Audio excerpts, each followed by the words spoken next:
Hello, everybody. Mike Tuttle here, coming to you from the Rhapsody studio as part of our Rhapspired series we've been putting out for you today. I have the good fortune today of having Mr. Bill Miller here with me today. So with two trumpet players in the room, we do not know where this might go.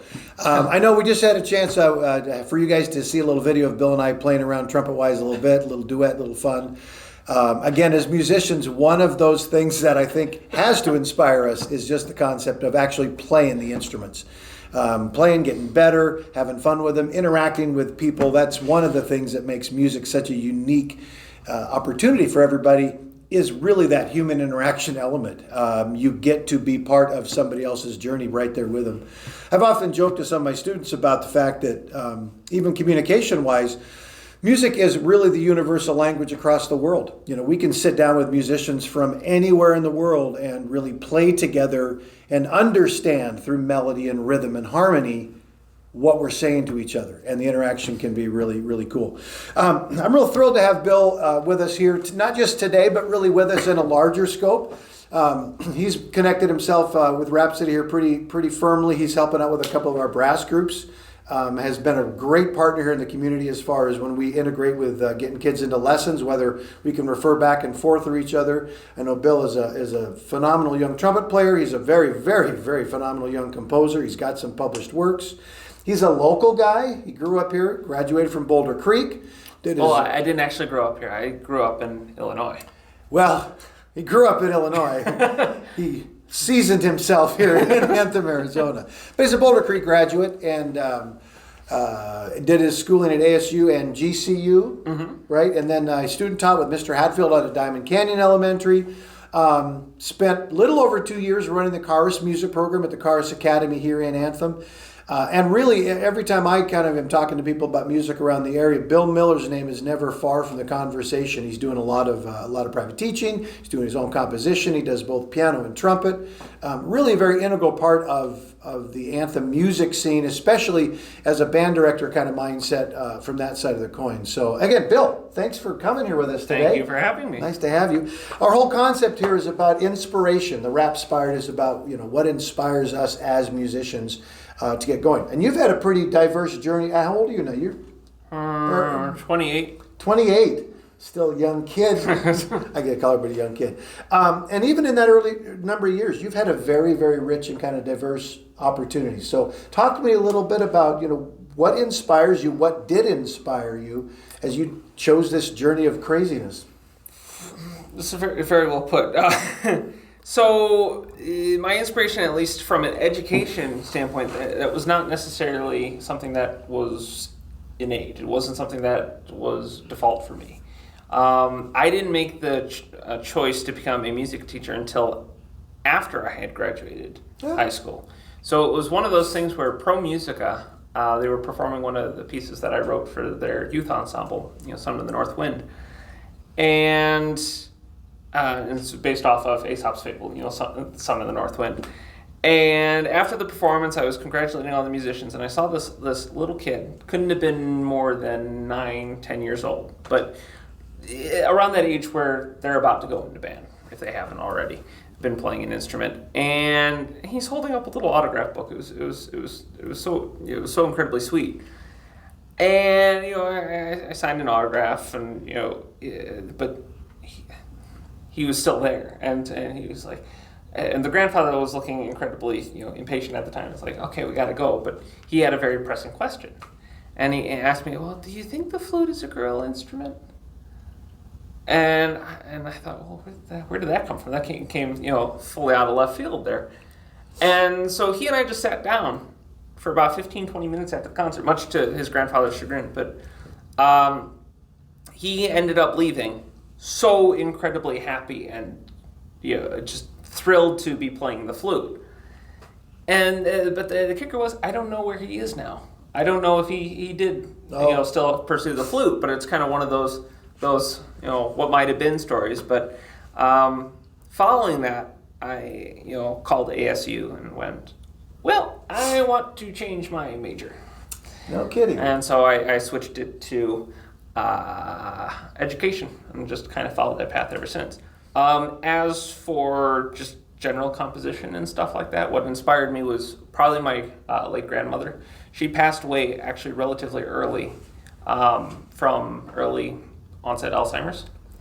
She was diagnosed at 58, dead by 62. But she was a very accomplished piano player and organ player. I have a hard enough time, playing two hands together, but then get the feet in with the organ. Right. Good heavens! Right. But she was very musically inclined. My grandfather was a percussionist in high school, and my mom played flute. My sister plays flute. My brother, did guitar and voice. So we're a very musically inclined family. So it made sense from a logistical standpoint that I'd be involved too. And the funny thing was, I didn't originally want to play trumpet. I want to play clarinet. And then my band director goes, you have an overbite. It's not going to work out. I'm like, oh. And he goes, how about trombone instead? And I go, well, if I'm going to do a brass instrument, I'm going to do the trumpet, because my uncle plays trumpet as well. So long story short, got started on trumpet. Within 3 months, I had advanced to the next year's band. And so that definitely helped, because by the time I was in 6th grade, I was playing with 7th and 8th graders who, right. By the time I got to high school, as a freshman, there's something to be said for, on the cool factor for having older kids know who you are day one. So that definitely helped me settle into the high school scene. So the relation between writing music and that kind of thing, where did that really spike for you? It probably had to have been I was writing my own music as a 1st grade. Wasn't particularly good.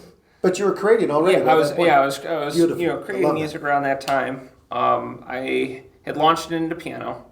I was raised on the Hanon exercises, which is why I prescribed them to any and all students. Sure. And later on, then when it came time for band, obviously piano wasn't an option. Right. So you've been on a music writing journey since basically that was the beginning. Yeah. That's been the kind of driving thrust all the way through. Mm-hmm. Very, very cool. What are some can you toss out some names of some compositions that people might have already been exposed to but not know it? Anything you've written for? Well, I did the Grand Canyon Overture for Diamond Canyon. Okay. That was a few years ago. GCU performed 2 of my pieces. One was called Luther, which was based off of a couple hymns, written by Martin Luther during the Protestant Reformation. And actually, that was commissioned as part of the 500th anniversary of the Protestant Reformation. Wow! So nice. The timing actually worked out quite well there. But apart from that, others might be familiar with my musical that is going to be, hopefully, fingers crossed, be performed February of 2023, called Caesar. For those of you who don't know, it is basically, it's a parody of Shakespeare's Julius Caesar. But in my version, Caesar and his fellow Romans are modern-day high school kids. Right. So there's that comedic aspect where the humor is kind of a clean version of Monty Python meets Mel Brooks. So it definitely falls within that absurdist with humor. Bill Miller right in the middle of that. Right? That's right. Just like a whirlwind. So did you have some video game stuff too? Did I see that, or did I misread that? Under NDA. Oh, okay. Yeah. Okay. So it was unfortunate. So if we let you know the name of that, unfortunately, we'd have to come find you as well. So we won't do it. But he's got a lot of stuff out there, and it's really nice to get a chance to play some of his stuff that we've done here with our brass groups. Hear some of the things he composed, and it's been pretty cool. I was talking to a parent last night, and we were sometimes there's a really bad rap on having your kids go into music because there's no future for them. How are they going to make money? How are they going to make a living going into music? One of the key things that I think people need to understand is music is entwined in all of our culture, all of our society, everything we do. You look at some of the greatest marketing plans from companies over the years, the theme song, or what's the actual word for the jingle that's written for. There's ways to get into every aspect of life as a musician, right? Yeah. You could teach. A lot of us here at Rhapsody teach, and the teaching inspires us. Seeing that kid, having that impact on that flute, on that young kid to walk out the door knowing they were going to play the flute. Those daily things are so critical. Having the creative urge that you do, and I know that Sarah behind our camera does, the compositional aspect of creating that music. I've been into that for a long time. I did some arranging stuff in college, and it was pretty fun. Never really jived for me, but what a neat opportunity to create music from the kind of the guts up. Boy, the guys that are working at our front desk, Alec and Blake and now Milena and all the folks that have been here, their impact being in here and helping, seeing them help students and seeing them help customers and the interactions. There's so many layers. You could go into sound production and recording and absolutely. It is so incredibly. It's such an incredibly diverse field.